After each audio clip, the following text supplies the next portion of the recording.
Hello, welcome to this Fincy Learning Lounge, ethical approaches to sponsorship in media, social media, speaking, and writing. My name is Amy Goodson. I'm a registered dietitian and come to you today from my role as a media spokesperson, a speaker, and a writer to talk all things ethical, brand, partnership, and sponsorship.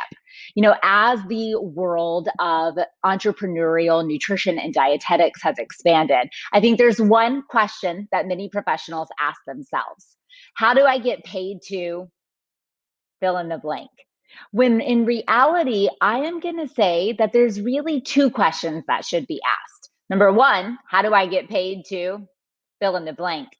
And number two, how do I choose an ethical, authentic partner to pay me? And that is what many of us are looking for, whether you're in a side hustle or trying to build sponsorship and partnership as a part of your overall brand and your overall job. We all want to get paid, but we need and want to do that in an ethical way. And there are some steps that we can take to get there. So today, I want us to go through three key considerations when we talk about ethical approaches to sponsorship and working with brands in a variety of different areas. Number one, authenticity. How do you choose the right brand partner? Number two, contracts. How do you manage expectations and timelines with that partner or that sponsor? And number three, disclosures. How do you ethically disclose working with brands in a way that makes you authentic to your viewer, but also authentic to the brand and your partnership? So, number one, looking at authenticity and how do you choose the right brand partner? It is key that when you are evaluating partners or sponsors, that you look for one that really and truly aligns with you and your brand. So, thinking through what is your niche in nutrition? What is your niche in your business? How do you communicate in social media or in speaking? Because you want to make sure that whatever type of brand or partner that you're working with, it aligns with who you are and the message that you're trying to communicate. If you work in this field long enough or you're on social media long enough, you will quickly find that there are a variety of brands that and companies that will reach out to you saying, "Hey, I would like to work with you. We'd love to give you a discount if we talk about this. If you'll do this or mention us in your blog, we'll be willing to give you this." And the reality is, you should not be working with every brand, every company, and every sponsor that reaches out to you. You want to be true to what you're saying and who you're representing. And that is where that alignment or that authenticity comes in. So, for instance, I myself am a National Dairy Council ambassador. I love dairy foods. I eat cheese every day of my life. And so, for myself professionally, in the media and social media space, I don't align with plant based milks and plant based alternatives to dairy foods. I think those can be appropriate for people who choose to eat those.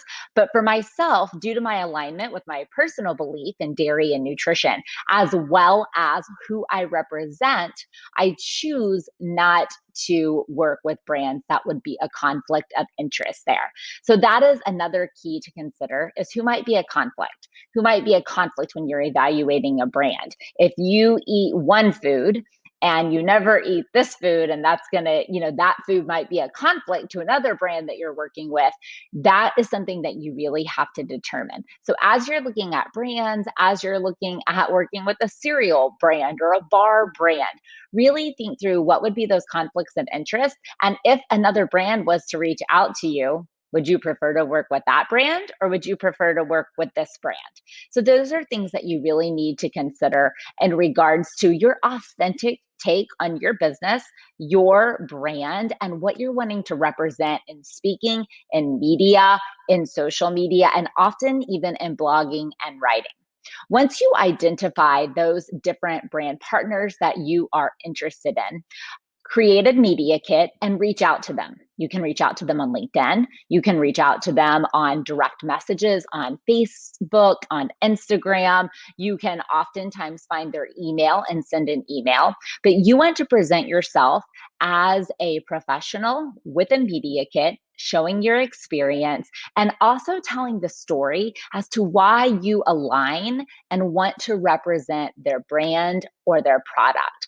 Authenticity, we know, goes a long way this day and age. So really telling the story to that brand, and then if they decide to work with you, turning around and telling it to your audience is going to be key to creating an ethical sponsorship or partnership with that brand or that sponsor. Number two, contracts. How do you manage expectations and timelines? I will encourage you right now that no matter what brand, what sponsor, what company you work with, you have to have a contract, and it needs to outline the responsibilities of both you, the professional, and the company or the sponsor.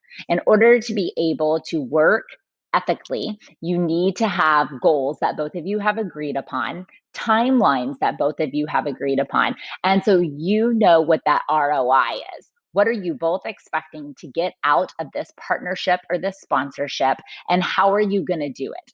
A contract is key to getting through all of that information and making sure that both parties align on that. Many times when you're evaluating a contract, you might have to go back and forth to say, okay, do I agree on this or do you agree on that? But this ensures that what the brand thinks you're going to do and what you think the brand or the company is going to do is what you're both going to do. And that ultimately creates ethics. It's going to help you both be responsible and respectful to each other and ultimately create a very successful relationship in the sponsorship or in the partnership. In that contract, you always want to identify a timeline, a link for what the project is, what the social media project is, the brand partnership or sponsorship, so that you know how long you're going to be working with this partner or with this brand. And you also want to consider different non competes or conflicts of interest. Many brands might say, for 3 months after this contract ends, you can't work with fill in the blank, maybe a competitor of theirs. So that's something that you, your brand, your company has to evaluate to make sure that you're okay with that, because you have to hold up to your end of the bargain. And if you agree and sign a contract that has a non compete, be it 1 month, 3 months, or 6 months, for you to be an ethical professional, you have to hold yourself to that contract and not be able to work with other brands that that company or sponsor deems a conflict. So when we talk about contracts, it's important to really do your due diligence, do your homework, read the whole contract, evaluate it, and really compare it to your other contracts, compare it to your other partnership work to make sure that there's nothing that might cause conflict between other brand partners and or between you and this company. Signing that contract is making you ethically responsible to what you said you would do. So it is key that you and the sponsor or the brand both align with what you are going to do and the timeline in which you're going to do it. The third piece to ethical sponsorship of any type is disclosure. So, how do you disclose working with brands in an ethical way?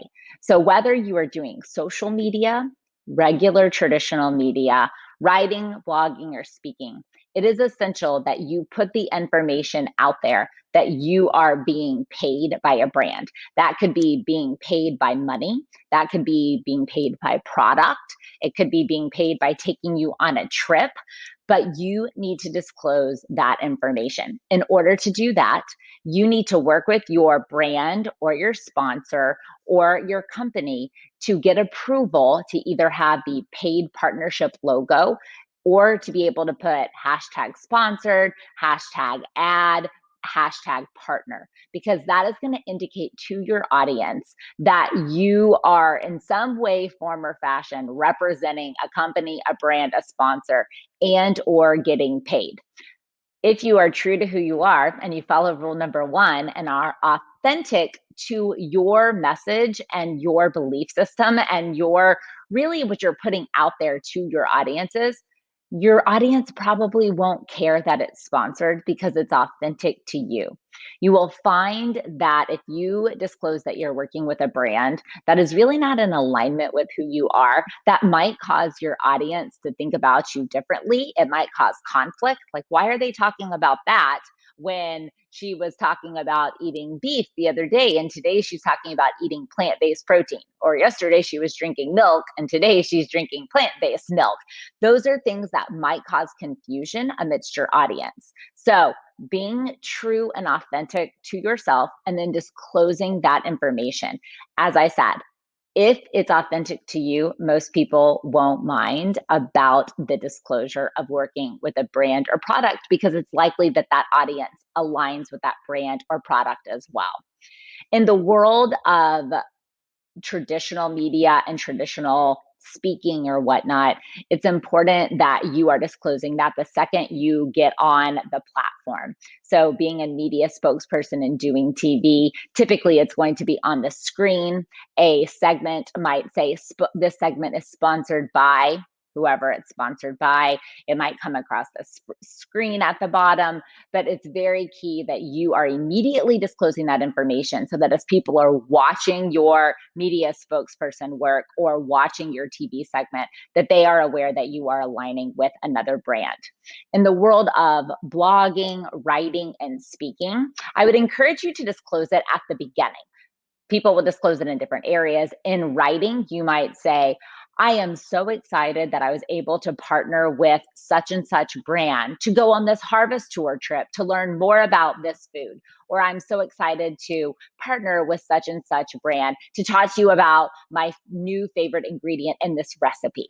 If you are speaking, it's important to have a disclosure page so that people know who you work with. I myself work with a variety of brands, variety of companies, and so I always put that slide at the beginning of my presentation so that people can easily read if they want to and could go to my website and do their due diligence to see who I work with. So it's important that you're telling the audience who you work with so that they're aware of that information and that they're not swayed one way or the other. So while there's lots of ways you can do it, you just want to make sure that you are disclosing every single time you are representing a brand, any type of sponsor, or any type of company. So as you're thinking through, how can I take ethical steps to be really authentic, but also true to who I am as a company, as a brand, or as a person, you want to make sure that you're making ethical decisions in sponsorship. So reviewing through our 3 points, you want to make sure that you're authentic, really, really aligning with brands that are true to who you are, maybe your niche, and also the message that you're trying to send your audience. Number 2, you want to make sure that you and the brand have a contractual agreement that really lays out what you're responsible for, what the brand is responsible for, the timeline, the payments, the non-competes, so that it really can be a successful partnership and each of you are able to do your part to have success, to really fulfill the contract, and to hopefully have a long-term brand partner working relationship. And then number 3, disclose, disclose, disclose. It's better to over disclose than it is to under disclose and people not know who you're representing and or if you're representing someone. So go the extra mile to put the hashtag sponsor, to disclose it at the beginning of a presentation or in your writing. If you will follow these 3 steps, I can almost guarantee you that you are going to end up with very successful partnerships, very successful sponsorships, and that your audience is going to align with that partnership or the sponsorship and or support it because it's true to who you are. The one thing we know in media, in social media, and in speaking is there's a lot of misinformation and there are a lot of mixed messages. So as a registered dietitian nutritionist, you want to be sure you're putting out a clear message with disclosed information, even if it's a brand you love and eat and talk about all of the time. You want to make sure that you're disclosing that to your audience so that they know that they're getting truthful, good science-based information, and then that they can go and choose if they would like to align with that brand or that product or that company.